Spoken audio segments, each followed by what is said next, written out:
Ce jour-là, je tenais entre mes mains un gâteau aux amandes et au chocolat, son préféré depuis qu'elle était petite. C'était l'anniversaire d'Élodie, ma fille unique, 43 ans. J'étais partie tôt de chez moi, impatiente de voir son sourire, celui qu'elle faisait autrefois quand je lui apportais des surprises à l'école. J'ai sonné à la porte de sa villa à Nice, celle qu'elle et son mari avaient achetée il y a 5 ans. Une grande maison avec piscine, vue sur la mer, 3 étages. J'avais participé à l'apport initial, 40 000 €, presque toutes mes économies de professeur de mathématiques. À l'époque, elle m'avait serré dans ses bras en pleurant.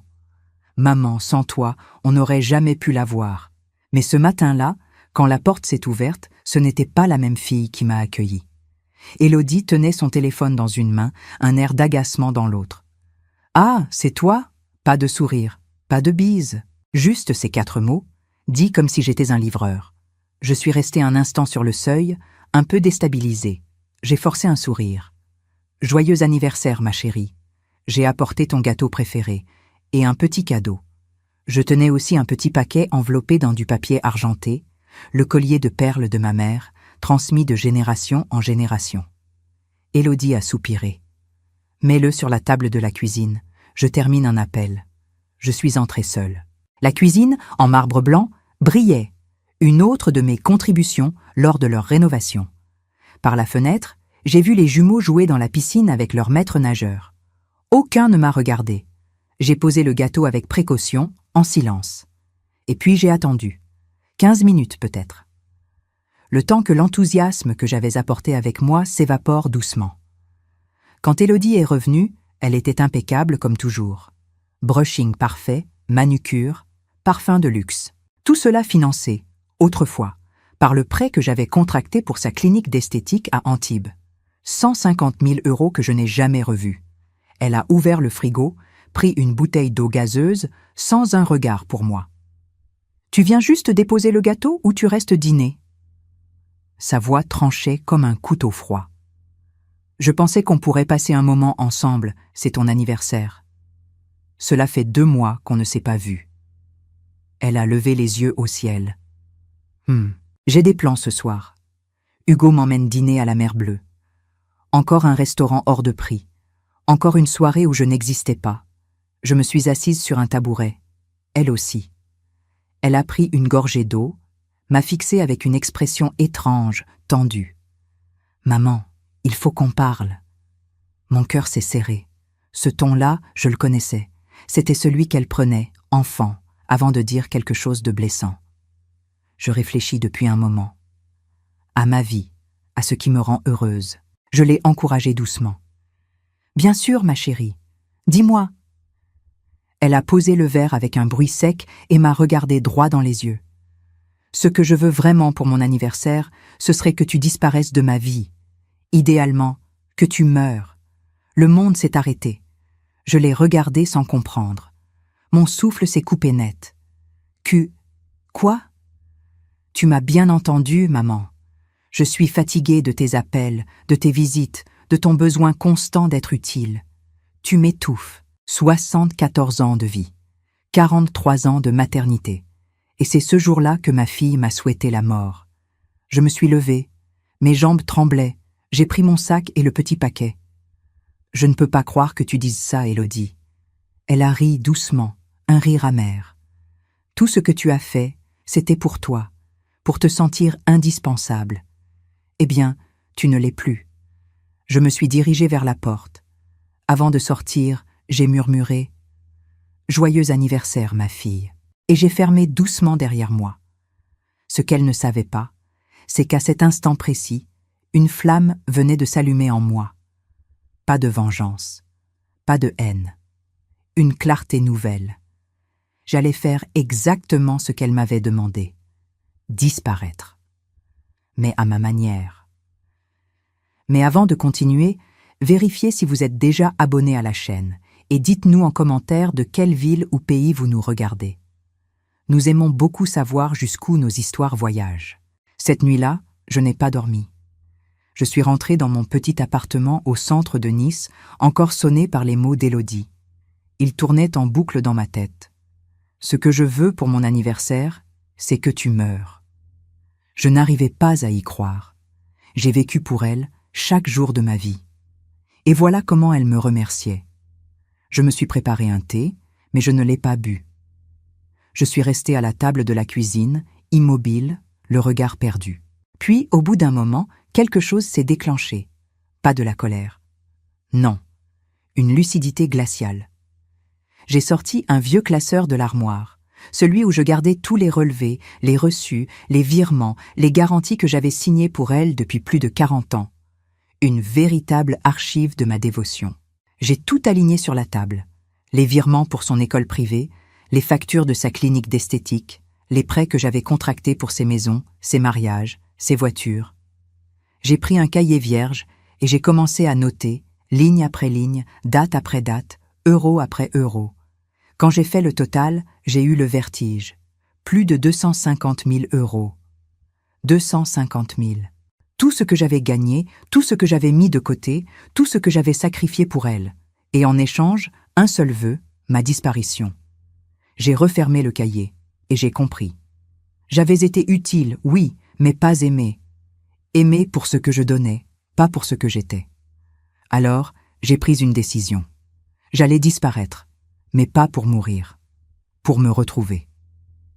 Le lendemain matin, à 9 heures pile, j'étais à la banque. Le directeur que je connaissais depuis 20 ans m'a accueilli avec son sourire professionnel. « Bonjour, Madame Moreau, que puis-je faire pour vous ?»« Je veux fermer le compte joint que j'ai avec ma fille. » Il a levé les yeux, surpris. « Vous êtes certaine ? Il y a une somme importante dessus. »« Oui, et cette somme vient de moi. Je la transfère sur mon compte personnel, immédiatement. » En signant les papiers, j'ai senti une étrange force me traverser. Ce geste, simple en apparence, était le premier acte de ma renaissance.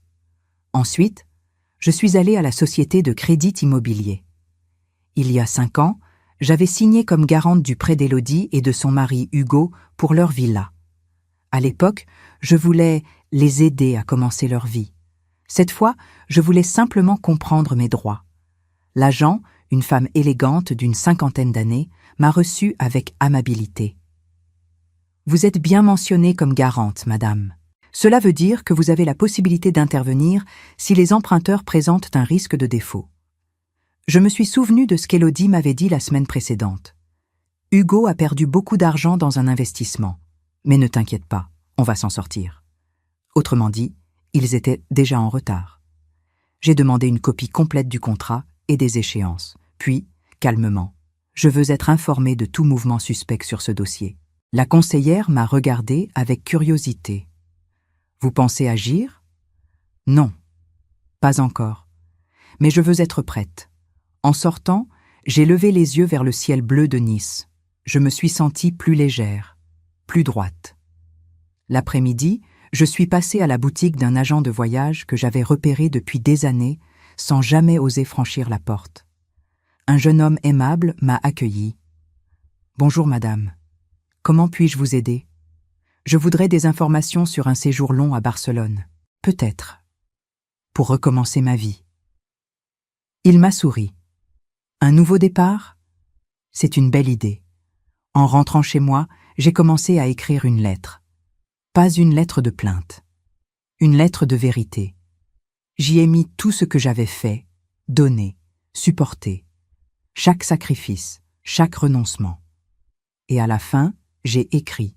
« Tu m'as demandé de disparaître. Ce vœu, je vais te l'accorder. Mais tu apprendras bientôt que ta vie sans moi sera beaucoup plus coûteuse que tu ne l'imagines. » J'ai signé « Claudine Moreau, ta mère, enfin libre. » Cette nuit-là, j'ai dormi comme une enfant. Pour la première fois depuis des années, je n'avais plus peur. Le dimanche matin, à 6 heures précises, j'ai descendu l'escalier de mon immeuble avec mes 2 valises. Je n'avais prévenu personne, pas même Michel, ma voisine et amie de toujours, qui devait seulement intervenir après mon départ. Elle savait ce qu'elle avait à faire. 2 jours plus tard, passer chez moi, constater que l'appartement était vide et remettre la lettre à Élodie. Le taxi m'attendait devant la porte. Le chauffeur a chargé mes valises, m'a demandé avec son accent du Sud.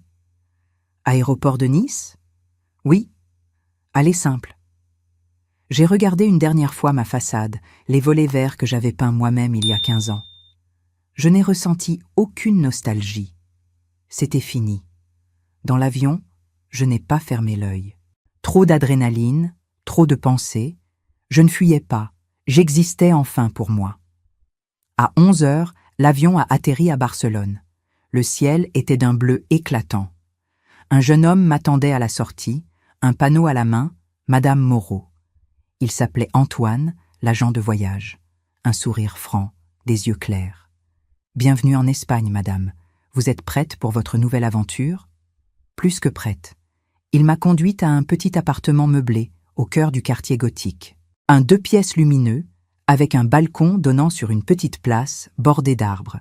« Vous avez ici tout ce qu'il faut pour commencer », m'a-t-il expliqué. « Le loyer est payé pour 1 mois. Prenez le temps de respirer. Respirer. » Le mot m'a touché. Je me suis installée dans le petit salon, j'ai ouvert les fenêtres. L'air chaud de Catalogne a rempli la pièce. Pour la première fois depuis des décennies, j'étais seule, mais pas abandonnée. L'après-midi, j'ai marché sans but. Les ruelles pavées, les façades anciennes, les odeurs de café, les musiciens de rue, tout semblait me dire « Tu es vivante ». Je me suis assise à la terrasse d'un café. J'ai commandé un café qu'on lèche et une part de gâteau. J'ai observé les gens, les couples, les familles, les touristes, sans ressentir de jalousie ni de manque. J'étais simplement bien. Vers 18 heures, mon téléphone s'est mis à vibrer. 5 appels manqués d'Élodie, puis 6, puis 10. Je n'ai pas répondu. J'ai laissé la sonnerie s'éteindre dans le silence du soir. Mais à la 11e tentative, j'ai décroché. « Maman ?» cria-t-elle, la voix pleine de panique. « Où es-tu ? Michel m'a dit que ton appartement était vide. Tu es partie ? Qu'est-ce que c'est que cette folie ?» J'ai gardé un ton calme. « Bonjour, Élodie. Oui, je suis partie. Comme tu l'as souhaité. Mais je ne voulais pas dire ça. C'était une colère. Reviens. Tu ne peux pas me faire ça. » J'ai regardé le coucher de soleil sur les toits de Barcelone. « Tu m'as demandé de disparaître, ma chérie. Je respecte ton souhait. »« Maman, s'il te plaît, les enfants. Hugo est furieux. On a besoin de toi. » J'ai fermé les yeux un instant. « Tu as besoin de moi ou de mon argent ?» Silence. Long, lourd, révélateur. « Je t'aime, maman, » balbutia-t-elle finalement. Mais dans sa voix, il n'y avait pas d'amour. Il y avait la peur de perdre son confort, sa sécurité, son filet de sauvetage.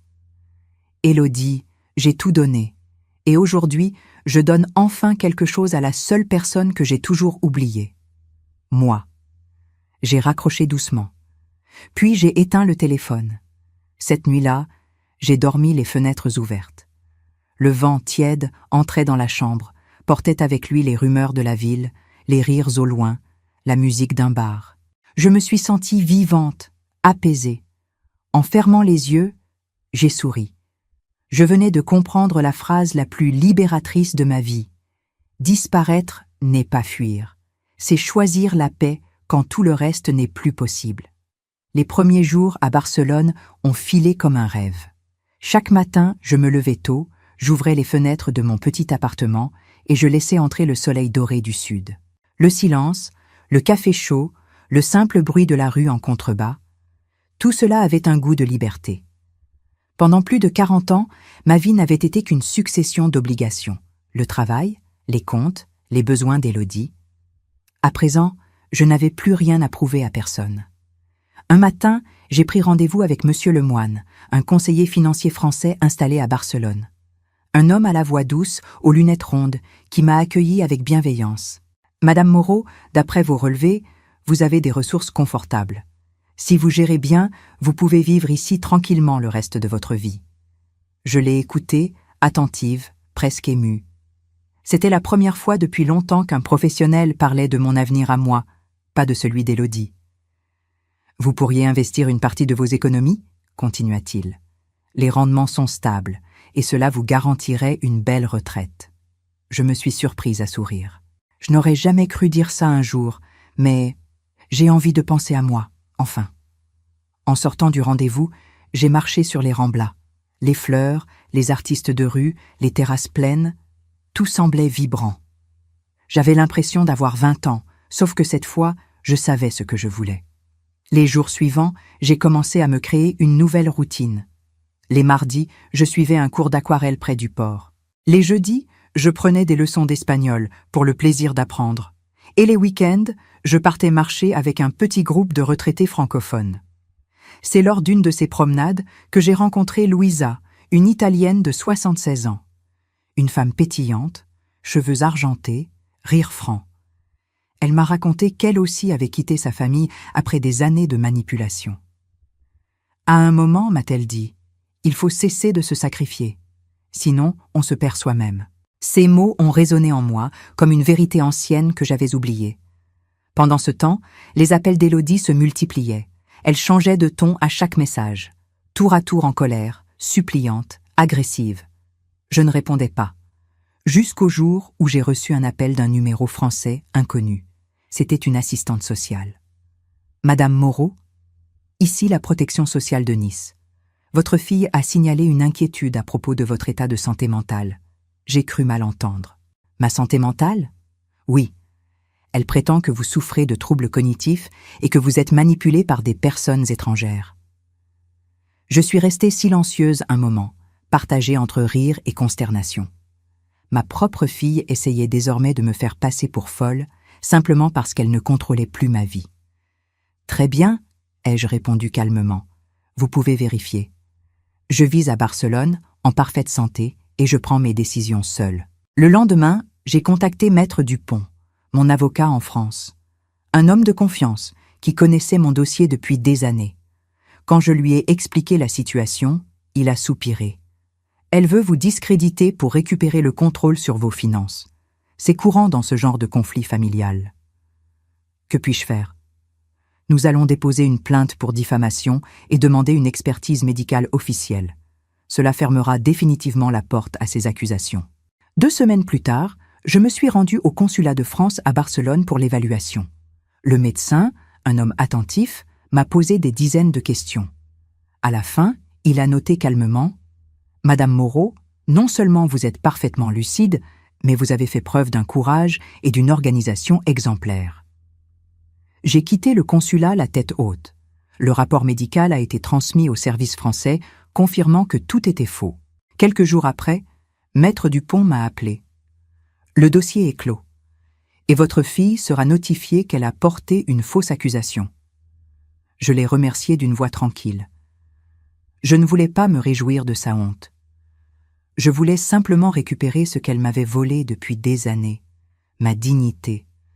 Pour la première fois, je n'étais plus la mère suppliante qui attend un signe d'amour. J'étais une femme qui choisissait sa vérité, sans drame, sans haine. Et c'est ce soir-là, en regardant la mer depuis mon balcon, que j'ai compris quelque chose. On ne renaît pas en oubliant le passé, mais en cessant de le laisser dicter notre présent. Je venais enfin de reprendre ma vie en main. Quelques mois après mon départ, les premières véritables conséquences ont commencé à se faire sentir. Je ne les avais pas cherchées. Je n'avais rien planifié pour punir ma fille. Mais la vie, parfois, se charge elle-même de rendre la justice. Un matin, j'ai reçu un appel de Maître Dupont, mon avocat. « Madame Moreau, j'ai une bonne nouvelle. Le couple Hugo et Élodie Moreau a manqué 3 mensualités consécutives de leur prêt. La banque a enclenché la procédure de saisie. Je suis restée un instant sans rien dire. Je n'ai pas ressenti de joie, seulement une forme de paix sévère.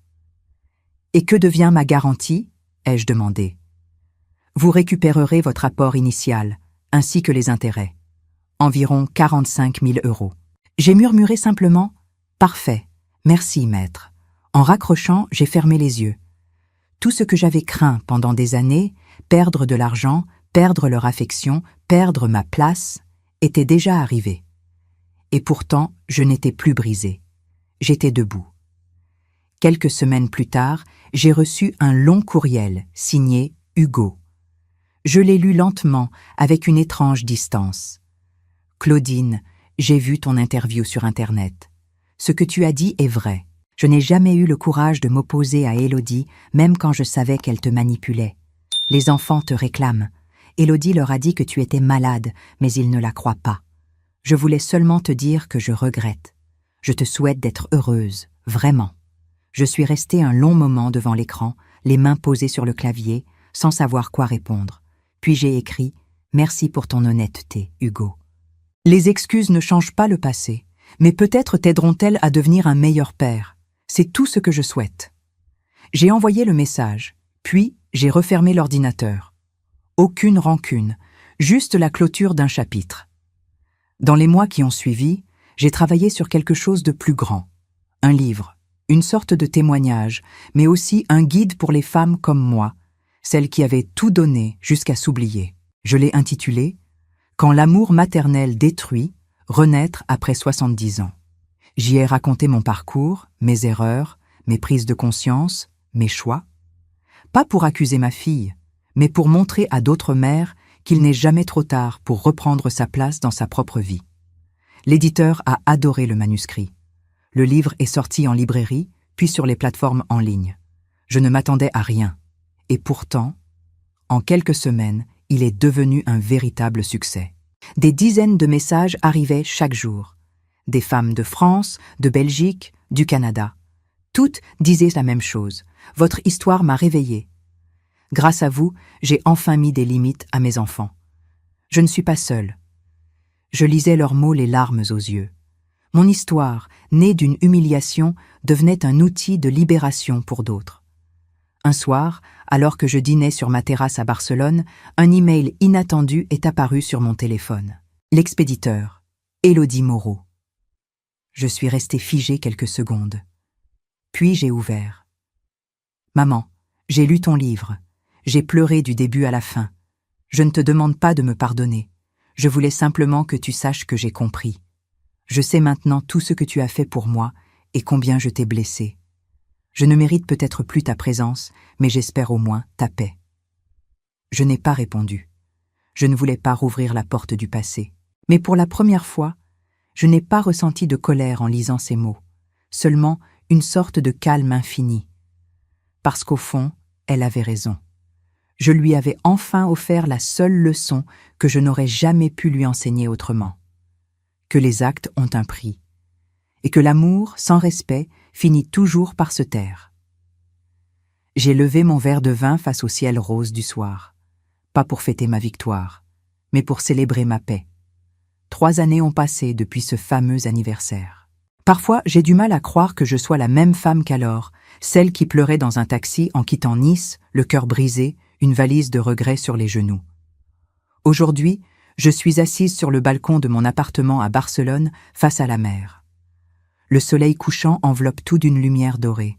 Devant moi, un carnet ouvert, une tasse de café et ce silence apaisant qui est devenu mon plus grand luxe.